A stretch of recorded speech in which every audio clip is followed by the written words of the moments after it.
AIDS e preconceito de andarem tão juntos por conta de que as pessoas também não querem falar de sexo, as pessoas não querem falar de sexualidade, as pessoas não querem falar de diversidade, de diferença.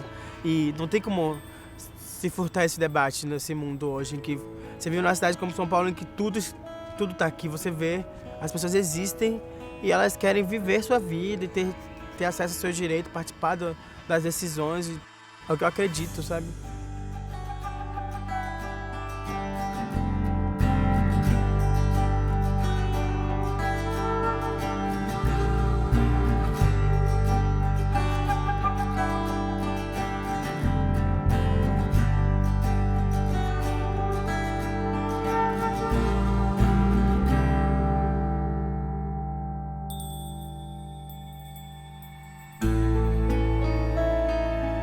Quando criança eu tinha uma relação próxima com a morte. Por perder meus pais, principalmente minha mãe. Eu tenho poucas lembranças da infância, assim, mas minha mãe faleceu, eu tinha 6 anos. Depoimento Mica, take 1. Ozzy Cerqueira, eu sou de Salvador, Bahia, tenho 26 anos e moro aqui em São Paulo estudando. Eu sou a Micaela, eu tenho 25 anos e orgulhosa de ser mulher negra e orgulhosa de ser negra. Estudo artes visuais, procuro ser ativista em algumas áreas.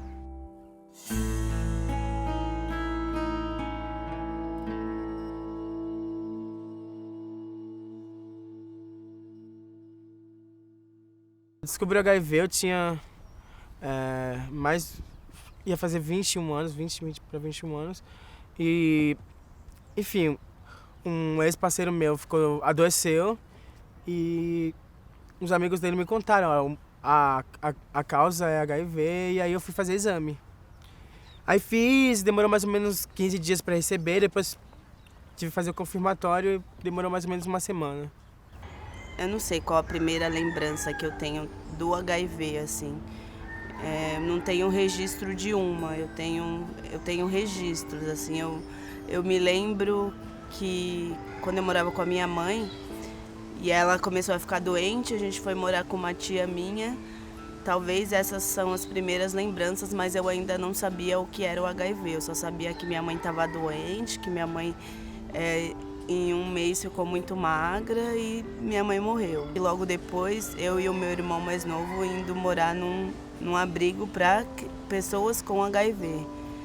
E aí, dentro disso, consultas, começar a tomar remédio. Tentei ficar com a notícia pra mim, mas aí procurei logo alguns amigos. Por exemplo, uma amiga minha da faculdade que tinha estagiado no GAPA, que era a organização que depois eu fui estagiar. Ela falou, não, procura um psicólogo. Eu procurei psicólogo, tentei conversar logo no começo pra saber. E aí fui no GAPA fazer ajuda psicológica, e aí a Isadora falou, não, Zé, eu acho que você pode fazer uma coisa que vai ser boa. Eu falei, o quê? Vai ter um encontro em São Paulo para jovens vivendo com HIV e você pode ir, porque acho que é seu perfil, é para formação de ativistas e tal. E aí esse encontro foi o encontro que formou a Rede Nacional de Jovens Vivendo com HIV.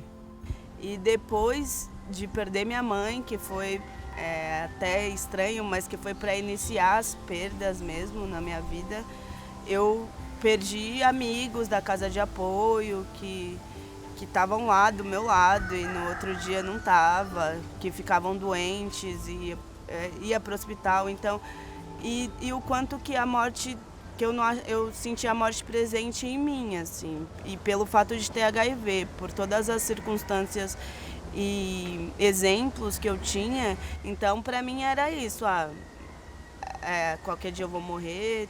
A gente era meio criado pra morte, assim.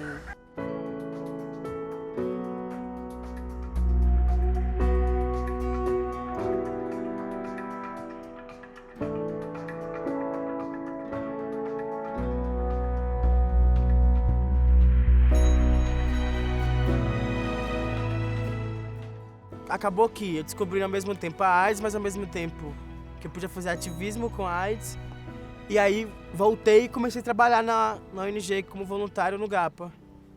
Então, assim, tudo é muito simultâneo, eu comecei a me aproximar do tema, assim, falando, não, agora eu vou ter que saber sobre isso, o que é que eu tenho que fazer, como é que eu vou conseguir o melhor tratamento, sei lá, essas coisas que eu ficava pensando, sabe? No colégio eu sofri alguns preconceitos.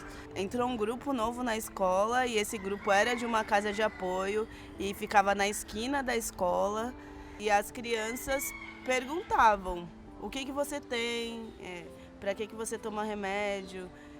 E aí, muitas vezes eu mentia, eu falava que era qualquer coisa, dor de estômago. Mas os pais sabiam que era uma casa de apoio para crianças com HIV. E muitas vezes as crianças falavam comigo, mas falavam assim, meu pai falou para eu não brincar com você porque você tem AIDS. Quase tudo que eu faço, eu penso muito na afetividade, sabe? Porque é como eu tive minha vida toda cercada, até hoje. Por exemplo, eu moro aqui no Cruz, sei lá, se tiver um problema, eu tenho amigos pra resolver comigo, sabe? E a gente meio que faz isso um pelo outro, e eu sempre fiz isso na vida. Então, sei lá, fica mais confortável, fica mais, digamos, legal quando você consegue dividir para as pessoas quem você é e falar, vocês estão comigo sabendo disso, e que se ferre o mundo se não aceita. Você quer aceitar também? Vai pra lá, sabe? E hoje tem um grupo de muita gente tolerante, sabe?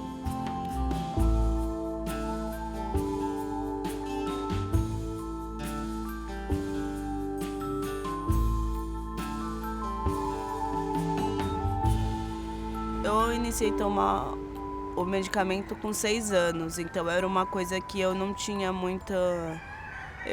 não era eu que tinha o controle. E aí, de repente, você toma algo que te deixa mais sonolento, que, sei lá, que de noite te dá onda, você não tem uma noite tão contínua de sono, que às vezes te dá vontade de vomitar, principalmente no começo. Na adolescência, eu perdi um melhor amigo, Juan, o nome dele. Eu lembro que eu cheguei chorando porque minha tia foi me deixar lá e eu não queria ficar lá porque eu não conhecia ninguém. E aí eu cheguei lá na casa de apoio e aí esse menino, Juan, não chora. E aí me levou na brinquedoteca, assim, me deu um ursinho. E aí a gente criou uma família, né?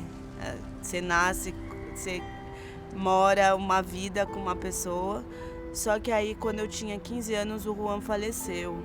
E aí foi quando eu tive uma crise, assim, muito forte, que eu pensei que não valia a pena tomar o remédio, se quem tomava o remédio estava morrendo também. Então foi bem pesado, assim.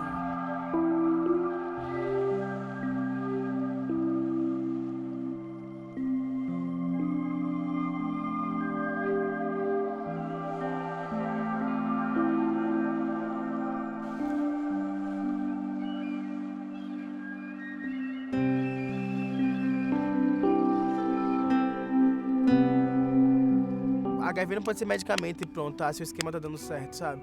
Tem que ver se aquele esquema comporta, por exemplo, a vida de um jovem hoje, que com HIV, que é um jovem como qualquer outro, que tem que estudar, trabalhar, fazer os trabalhos da faculdade, fazer as coisas que quer fazer do ativismo, sabe? Tipo, tem hora pra fazer as coisas, tem dia pra entregar as coisas, tem data pra entregar as coisas, entendeu?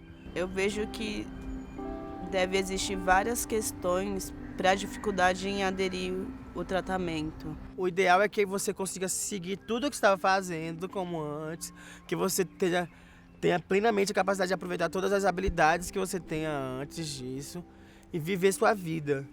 E para isso é preciso que as pessoas entendam tudo que está por trás dessa infecção, não ficar te excluindo, te culpabilizando. Tem diversos, tem os efeitos colaterais, tem a lipodistrofia, tem vários fatores, mas eu acho que o fator principal é a culpa, assim, de ter o HIV como uma culpa e o ato de você ingerir o medicamento é relembrar essa culpa diariamente.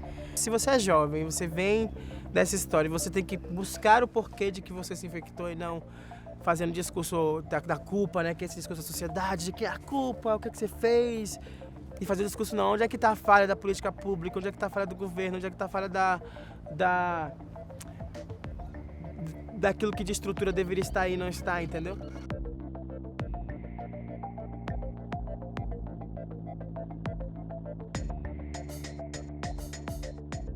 É porque a sociedade ainda diferencia pessoa que tem o HIV. Então, ser jovem, soro positivo no Brasil, é ter uma dificuldade a mais do que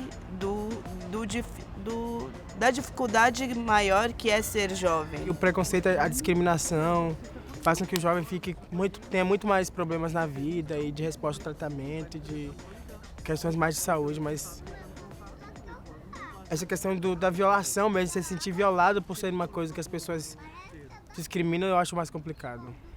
Futuro a curto prazo, eu me vejo me formando, enfim, na faculdade de artes visuais. E aí eu tô pensando em estudar mais, sair de São Paulo um pouco, morar na praia. Eu não consigo ainda traçar um futuro mais distante, mas a curto prazo eu acho que isso. Quando terminar o mestrado eu vou buscar um desafio tão grande quanto, entendeu? É isso, eu tenho muita pretensão de morar fora do Brasil, de estudar, porque eu já percebi que isso é possível, porque eu tô abrindo essas portas. E é isso, mas eu faço isso com muita calma também, não preciso ficar desesperado, sabe? Já fiquei muito com isso, o que é que vai acontecer? Agora eu tô mais isso, vamos fazer o mestrado, agora eu tô trabalhando com ativismo, e podendo viajar, e podendo conhecer os lugares, e podendo ter tempo pra mim, pra fazer minhas coisas, me relacionar com meus amigos. E depois a gente vai vendo, mas eu acho que é isso, de tentar trabalhar sempre com desenvolvimento e com outra perspectiva de direitos humanos, que é o que eu gosto de fazer da vida, entendeu? Eu acho que a vida me mostrou mesmo a importância da vida, assim. Isso de saber que eu posso ser quem eu quiser, de fazer uma faculdade ou de mudar de ideia e de trilhar assim, porque eu achava que eu tinha um limite de vida, assim. Mas por experiências, tal pessoa nasceu com HIV e viveu até essa idade. Aí eu passei dos 13, aí eu passei dos 15, aí eu passei dos 21. E aí eu falei, eu acho que não é só por ter HIV, né? E esse valor que a vida tem mesmo, de você poder sonhar e realizar, de viver mesmo.